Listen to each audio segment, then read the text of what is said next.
wabarakatuh, Gus Pak. Baik, alhamdulillah Gus Pak sudah insya Allah siap.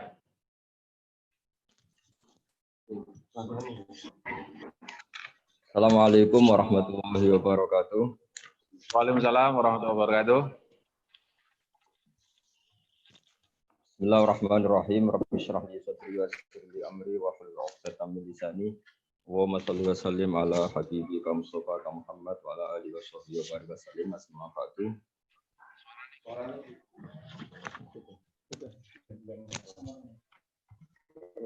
Yang sangat saya hormati Dr. Haji Abdul Ghafur, Dr. Dora Amalia dan Mas Najib yang semuanya saya hormati. Sesuai bagian saya yaitu kaidah dan prinsip penerjemahan Al-Quran. Beberapa kajian atau panduan yang tadi sudah atau arahan yang sudah disampaikan oleh Dr. Mukhlis dan Bapak Profesor Dr. Rizwan Anwar, kami kira itu lebih dari cukup. Kalau perlu disempurnakan, mungkin di antara usul kami adalah ayat-ayat yang zahiruha itu masalah karena harus ditakwil.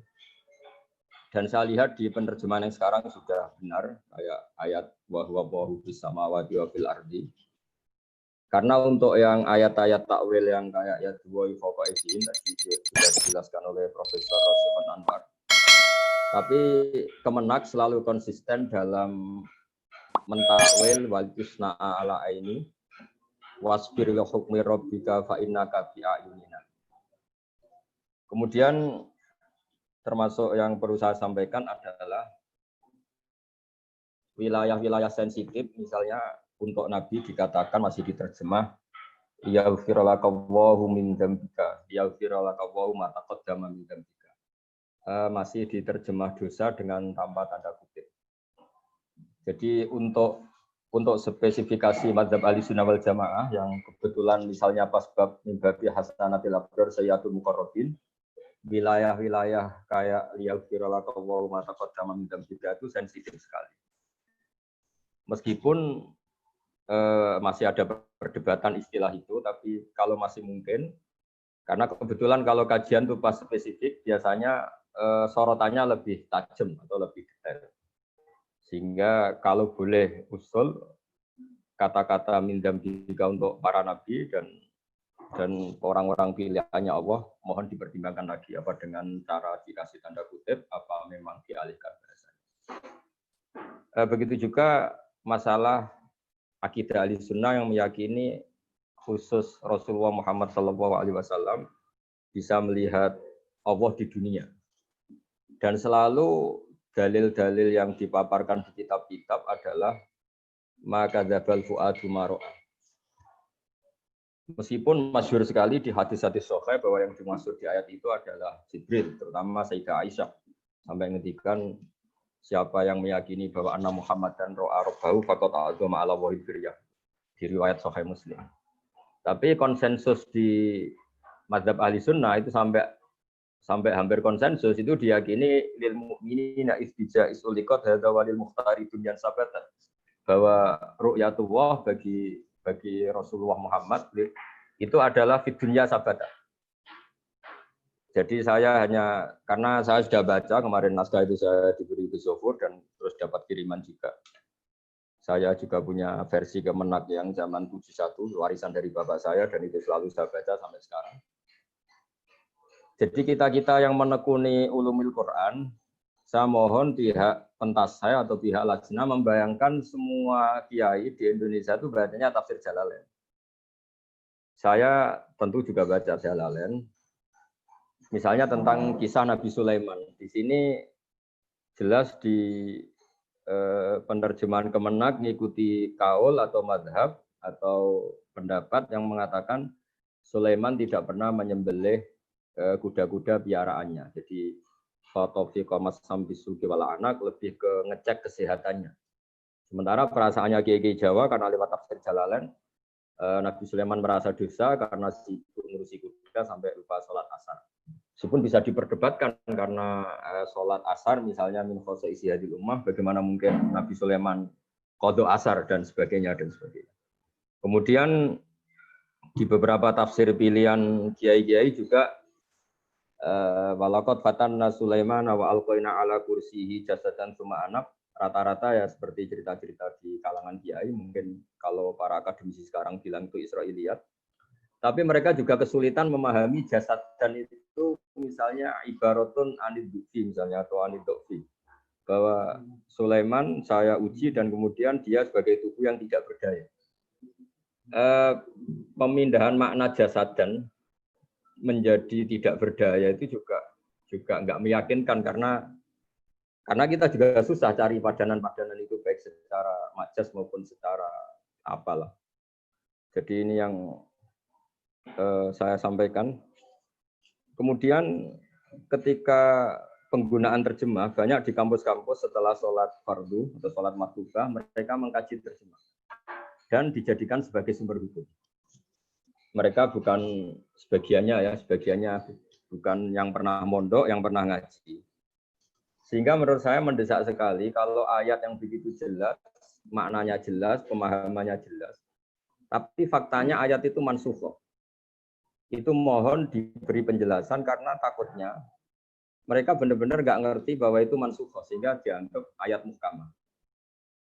Jadi mohon sekali untuk ayat-ayat seperti itu mau tidak mau harus diberi penjelasan karena takutnya tadi kan di antara survei kata Pak Mukhlis di antara survei sejauh mana masyarakat menggunakan saya sendiri secara pribadi tahu bahwa beberapa teman yang terutama yang di kampus memang menggunakan terjemahan Kemenak.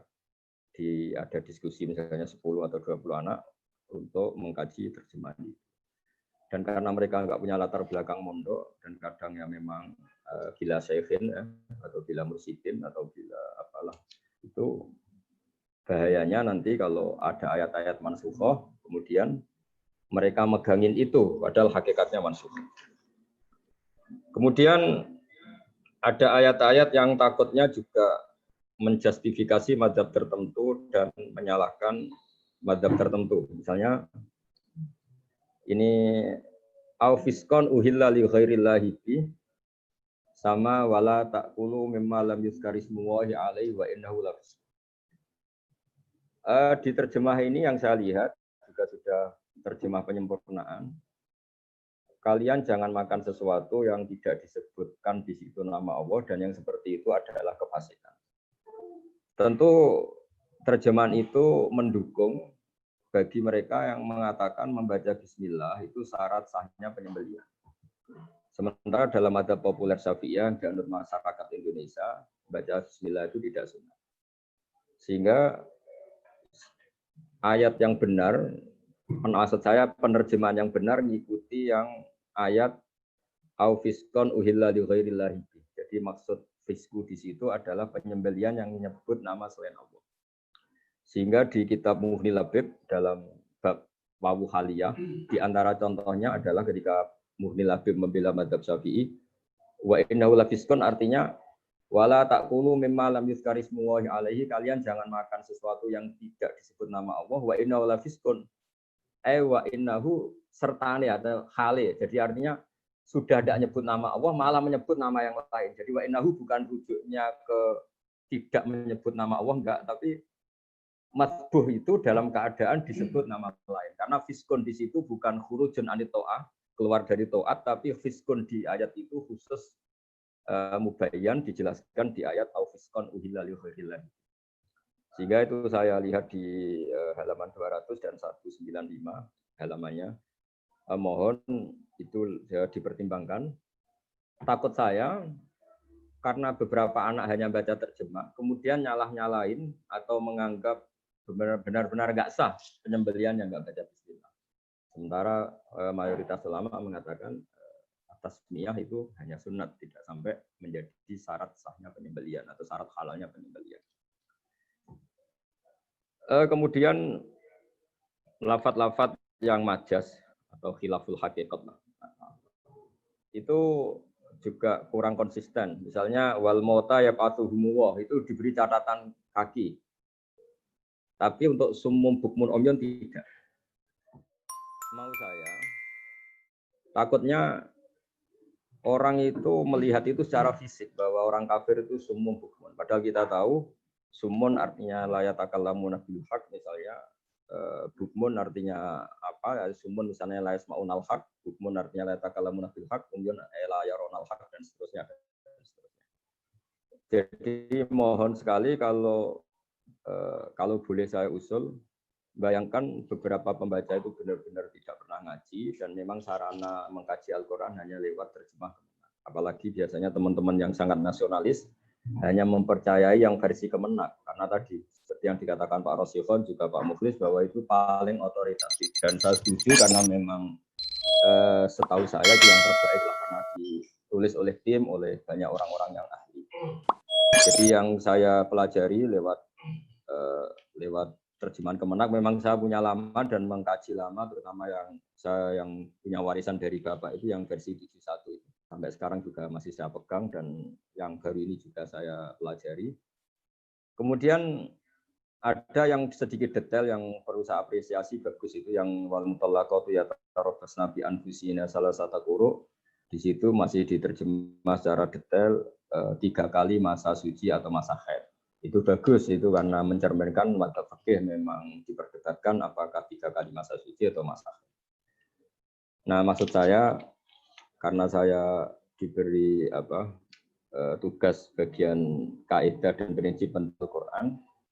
Kalau kaidah tentu sudah ma'ruf ya semuanya, sudah ma'rufah semuanya.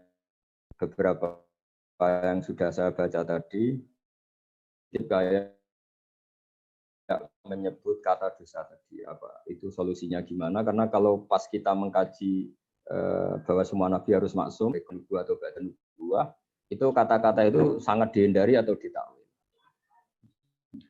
Itu beberapa catatan dari kami. Kemudian kalimat-kalimat yang di'tibari makana, ini yang ramai sekali dulu dipakai dalil orang-orang liberal, yaitu ayat innal ladzina amanu wal ladzina hadu wan nasara wasobin dan seterusnya. Ayat-ayat ini sudah kadung wilayah sensitif karena pernah dipakai dalil orang liberal bahwa semua agama sama. Kemudian di terjemahan ini Kemenak bagus karena memberi penjelasan bahwa itu di era masing-masing. Jadi kalimat itu istilah Yahudi dan Nasoro di era masing-masing, asal mereka ngikuti nabinya secara benar maka baik. Nah ikhtiar-ikhtiar gitu tuh saya apresiasi karena kebetulan memang pernah dipakai dalil yang nggak benar lah istilahnya, dimanfaatkan oleh orang-orang yang nggak benar pakai dalil semua agama. Jadi sekali lagi saya terima kasih, ikut mendukung atas proses penyempurnaan ini dan semoga Lajnah Kemenak diberi kemampuan, diberi keinginan untuk selalu lebih menyempurnakan lagi meskipun kita manusia dengan segala keterbatasan. Saya kira demikian. Assalamualaikum warahmatullahi wabarakatuh. Waalaikumsalam warahmatullahi wabarakatuh. Terima kasih kami sampaikan kepada Gus Ba atas catatan-catatannya dan nanti akan kita tindak lanjuti bersama tim sebagai bahan masukan berikutnya.